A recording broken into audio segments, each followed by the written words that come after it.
اور اس نصیحت پر عمل کرنا اس کے لیے سورج ہاتھ پر اتارنے جیسا تھا۔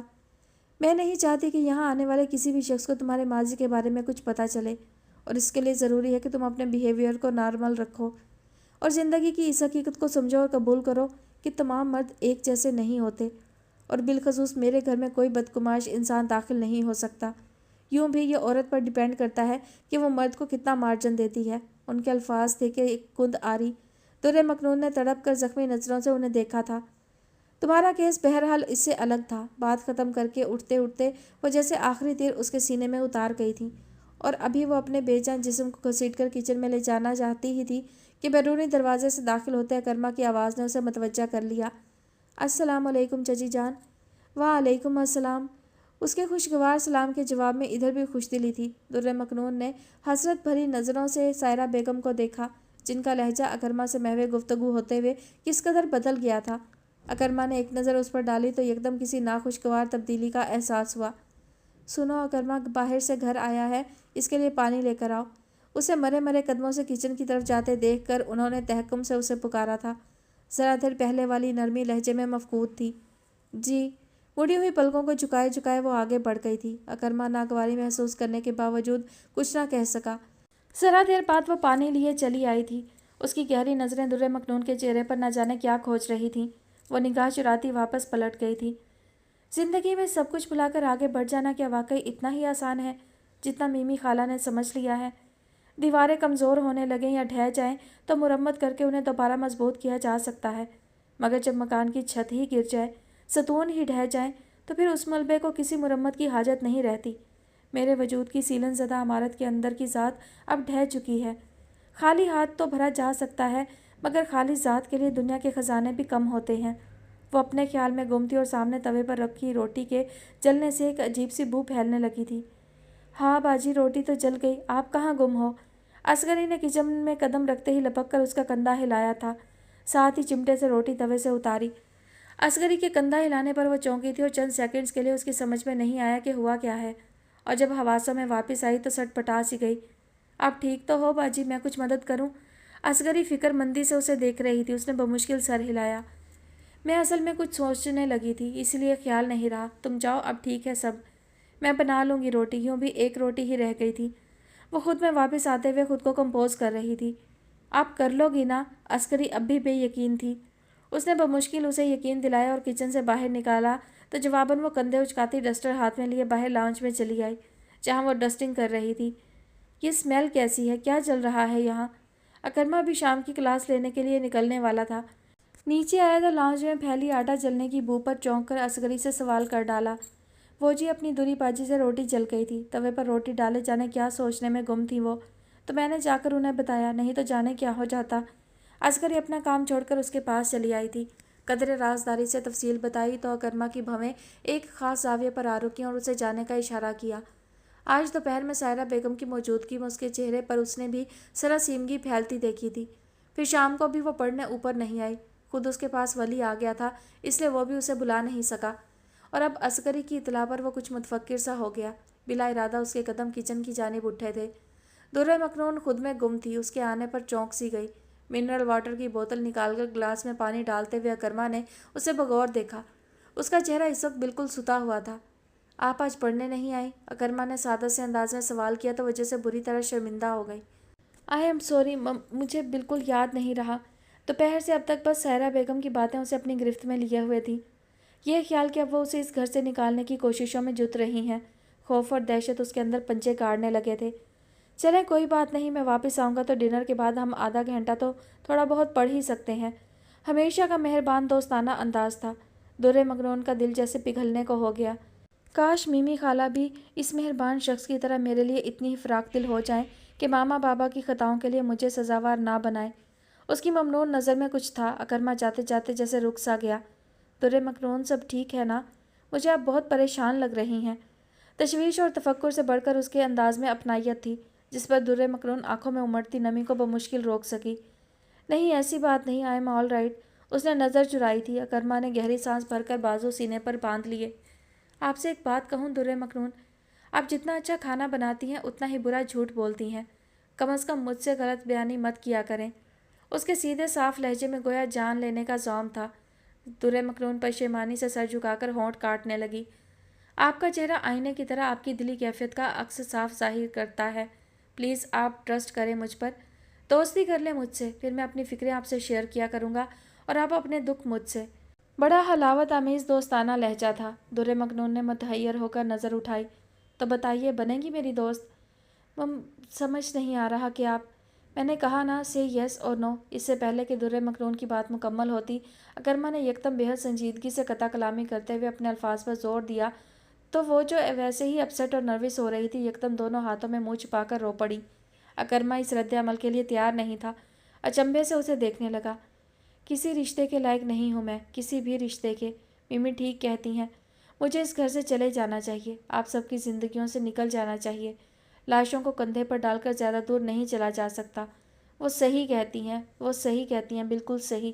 وہ ایک بار پھر ظاہر ہو گئی تھی، اور پھر اچانک اپنی سسکیوں کو بمشکل روکتے ہوئے وہ اکرما کی سائڈ سے گزر کر کچن سے نکلتی چلی گئی۔ اکرما اس غیر متوقع صورتحال پر چند سیکنڈ کھڑا غور کرتا رہا، اور جب گہری سانس بھر کر کچن سے باہر آیا تو ملحقہ کمرے کے بند دروازے کو دیکھ کر اسے یہ جاننے میں مشکل نہ ہوئی کہ درِ مکنون نے ایک بار پھر خود کو محصور کر لیا ہے۔ درِ مکنون کے جملوں سے اسے علم ہو چکا تھا کہ سائرہ بیگم نے اسے یقیناً کچھ ایسا کہہ دیا ہے جس نے اس کے اعصاب پر برا اثر ڈالا ہے۔ واپس آیا تو ڈنر ٹیبل پر اسے اطلاع ملی کہ آج درِ مکنون کو بخار ہے اور وہ دادی کی ہدایت پر دودھ پی کر سو گئی ہے۔ دادی کی اطلاع دینے پر بے اختیار اس کی نظریں سائرہ بیگم کی طرف اٹھی تھیں، جو اس وقت کسی گہری سوچ میں ڈوبی نظر آ رہی تھیں۔ آج ڈنر زیادہ مزیدار نہیں تھا۔ سائرہ بیگم نے نئی کوک بلائی تھی آج، جس کے ہاتھ کا یہ نیا ذائقہ ایک دم کسی کو سمجھ میں نہیں آیا تھا، جسے مظفر صاحب کے اصرار پر آج ہی رکھا گیا تھا۔ کھانے کے بعد لاؤنج میں اکرما اور مظفر شیرازی آپس میں محو گفتگو تھے۔ جب سیف کو سونے کی ہدایت کر کے سائرہ بیگم خود بھی ان دونوں کے پاس چلی آئیں۔ اب تو آپ خوش ہیں نا مظفر؟ نئی کوک آ گئی ہے گھر میں، یہی چاہتے تھے نا آپ؟ شوہر کے پہلو میں براجمان ہوتے ہوئے انہوں نے گفتگو کا آغاز کیا۔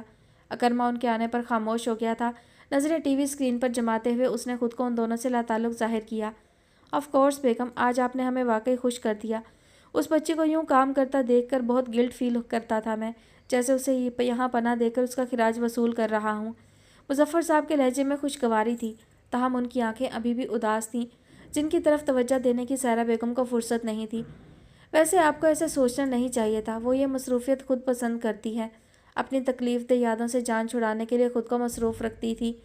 اب آپ نے اس سے جو یہ مصروفیت چھین لی ہے تو دیکھیے گا کہ کس طرح پریشان گھومے گی وہ ادھر ادھر۔ کوئی پریشان نہیں ہوگی وہ، ردا کی شادی کے بعد ایگزامز ہیں، اچھا ہے وہ اپنی اسٹڈی کو اب زیادہ وقت دے پائے گی۔ مظفر صاحب نے گویا ان کا خدشہ رد کیا۔ اچھا ہی ہے، گریجویشن کر لے گی تو جلد ہی اسے بھی رخصت کر دوں گی میں۔ کپ سینٹر ٹیبل پر رکھتے ہوئے مظفر صاحب کی بات کے جواب میں انہوں نے کچھ کہا۔ وہ وہاں موجود بقیہ دو نفوس کو یکدم حیرت کے جھٹکے سے دوچار کر گیا۔ کیا مطلب؟ کیا تم کو کوئی پروپوزل ملا ہے اس کے لیے؟ مظفر صاحب بے اختیار سوالیہ ہو گئے تھے۔